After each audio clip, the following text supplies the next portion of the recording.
Olá, tudo bem com você? Hoje eu queria falar com vocês sobre Isaías 6. Isaías 6 é um livro do Antigo Testamento, né? É um capítulo do livro do Antigo Testamento, Isaías, mas que ele projeta o Novo Testamento, ele projeta o Evangelho. E hoje eu queria conversar com vocês sobre as 4 etapas na vida de um cristão crente verdadeiro, né?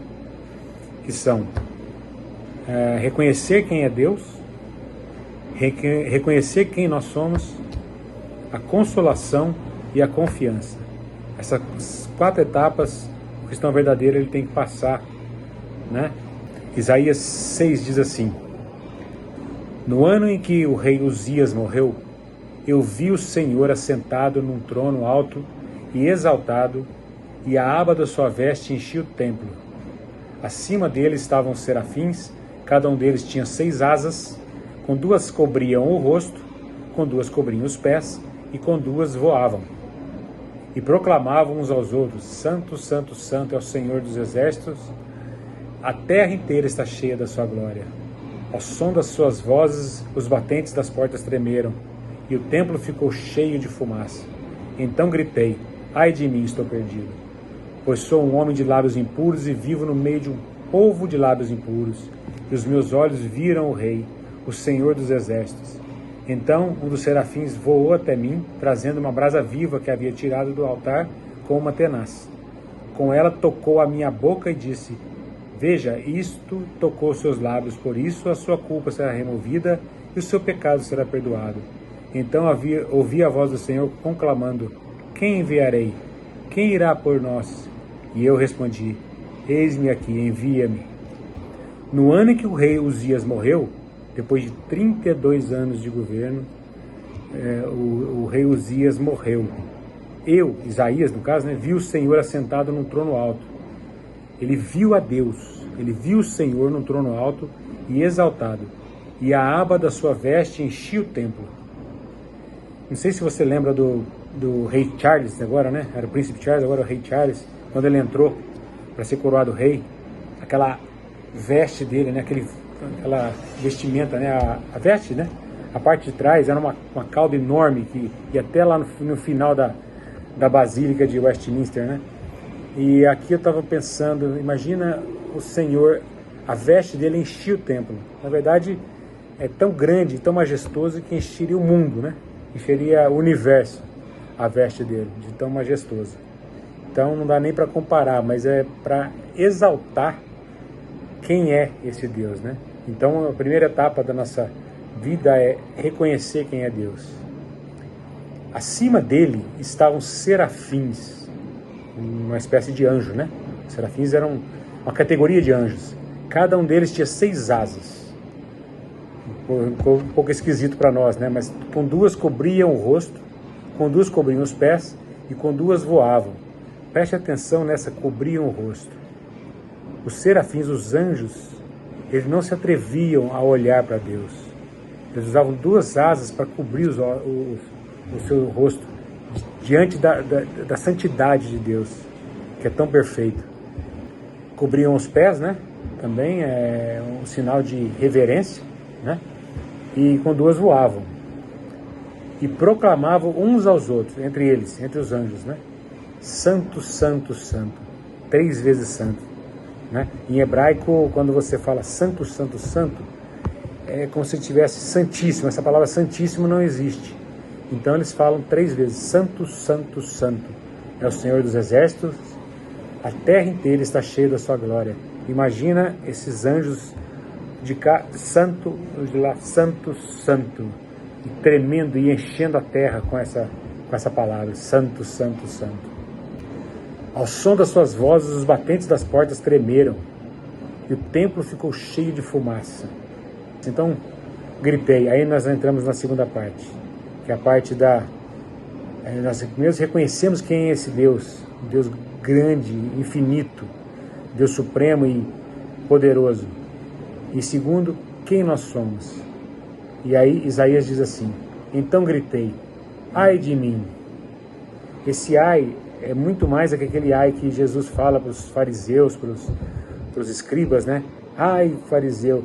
Esse é um ai realmente de estou perdido. Ai de mim, estou perdido, pois sou um homem de lábios impuros. Ele reconhece quem ele é, um ser pecador. Quando ele vê a santidade de Deus, ele fala, ai de mim, eu não tenho a menor chance de me chegar até esse Deus. Sou um homem de lábios impuros e vivo no meio de um povo de lábios impuros, ou seja, no meio de todos nós. Todos nós temos lábios impuros. Nenhum escapa. Nenhum pode se achegar diante de Deus e com confiança de estar ali, né? E os meus olhos viram o Rei dos Reis, o Senhor dos Exércitos. Por exemplo, quando Israel foi invadir a faixa de Gaza, eles cantaram, o exército cantou o Salmo 118, que era o salmo que eles cantavam na época da guerra. É interessante, se você procurar no YouTube, você vai ver os exércitos de Israel cantando o Salmo 118. Depois de você ler o Salmo 118, que coisa linda que é, um canto de batalha, invocando a Deus para proteger o povo, né? Pena que eles ainda não creem que esse Deus vivo e verdadeiro é o próprio Jesus Cristo, né? Que é o Senhor dos Exércitos. Mas é lindo de ver. Vocês vão ver o exército de Israel indo para a batalha cantando esse Salmo 118. Aqui começa a terceira etapa. Primeiro reconhecemos quem é Deus, depois reconhecemos quem nós somos, homens de lábios impuros, pessoas perdidas. Ai de mim! Se você acha que você é alguma coisa, lembre-se desse versículo de Isaías. Ai de mim! Diante de Deus quem eu sou? Nada. Então um dos serafins veio até mim trazendo uma brasa viva que havia tirado do altar com uma tenaz. Tenaz é aquela que puxa, né, carvão, assim, por exemplo, né? Imagina uma brasa viva. Com ela tocou a minha boca e disse, ou seja, ele foi lá no lábio de Isaías, tocou na boca dele. Imagina aquela língua toda cheia de nervo, né? Imagina a dor que ele sentiu ali, com aquela brasa viva de tenaz. Mas apesar da dor, o que ele disse, o serafim disse? Sua culpa será removida, o seu pecado será perdoado. Essa é a coisa mais linda que a gente poderia ouvir. O seu pecado está perdoado. É isso que Jesus fez por nós. E Isaías, né, na verdade, ele está sendo um protótipo do que vem para frente, que era a própria morte de Jesus. Mas aqui ele está sentindo ao vivo que a culpa dele foi removida e o seu pecado foi perdoado através desse ato, né, de dor ali do serafim, trazendo a brasa viva nos lábios dele. Então essa é a terceira etapa. Ou seja, a consolação. Fique tranquilo, Isaías, os seus pecados estão perdoados. Não há nada mais alegre do que você pensar dessa forma, que os seus lábios foram perdoados. Essa é a coisa mais importante que Deus pode fazer por você. Você foi perdoado. E foi o que Cristo fez por nós, né? E a quarta etapa, então, ouvi a voz do Senhor conclamando, quem enviarei? Quem irá por nós? E eu, Isaías, né, respondeu, eis-me aqui, envia-me. Essa é a quarta etapa. Na quarta etapa, Isaías, cheio de ousadia, depois de ter tido seus pecados perdoados, ele falou, eis-me aqui, Senhor, envia-me a mim. Então, para concluir, as quatro etapas, reconhecer quem é Deus, reconhecer quem nós somos, a consolação e depois a confiança. Nós reconhecemos quem é Deus, nós reconhecemos quem nós somos, pecadores, mas quando Deus fala assim, alegrai-vos porque os seus pecados estão perdoados, nós amamos essa parte, né? E nós temos a dificuldade da última etapa, que é a confiança.